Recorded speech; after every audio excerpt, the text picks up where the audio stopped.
Il governo non ha alcuna intenzione di far morire ACC, lo ha detto a chiare lettere la vice ministra allo sviluppo economico Alessandra Todde nel corso del vertice convocato per la soluzione delle crisi ex Embraco e ACC. Il progetto Italcomp non è nato da fantasiose ricostruzioni, ma da una vera credibilità del piano, ha detto Todde. Al tavolo, cui virtualmente si sono seduti le regioni Veneto e Piemonte, le istituzioni con i sindaci di Torino e Borgo Valbelluna e il presidente della provincia di Belluno, le organizzazioni sindacali e il commissario straordinario di ACC Maurizio Castro. Il progetto per stare in piedi prevede l'ingresso di un privato. Ora bisogna solo capire in che modo e con che forza, ha specificato la vice ministra, spiegando l'impegno del governo per dare luce al progetto in modo che possa essere sostenuto. È stata la stessa Todde ad annunciare di avere ripreso personalmente le interlocuzioni con chi può garantire la liquidità necessaria per supportare ACC, confermando che si stanno mettendo in campo tutte le forze per tutelare i lavoratori e l'azienda in questa sfida. Il tempo è il nemico numero uno dell'operazione di salvataggio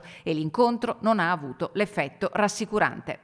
Sono un po' titubante nel dire che siano proprio rassicurazioni. Certo, il Vice Ministro ha ribadito la volontà di far nascere il progetto Italcomp. Ha dichiarato che il tavolo rimane aperto e quindi se ci saranno novità il tavolo verrà riconvocato quanto prima. Ha sottolineato il fatto che Invitalia sta approfondendo la ricerca di investitori privati e che l'emendamento dell'articolo 37 di L Sostegno è stato depositato dal Ministro Giorgetti. Questo potrebbe cambiare l'atteggiamento che le banche hanno avuto fino ad ora per la concessione di un prestito ponte ad ACC. Rimane il fatto che però abbiamo ancora oggi una condizione non chiara, cioè delle promesse.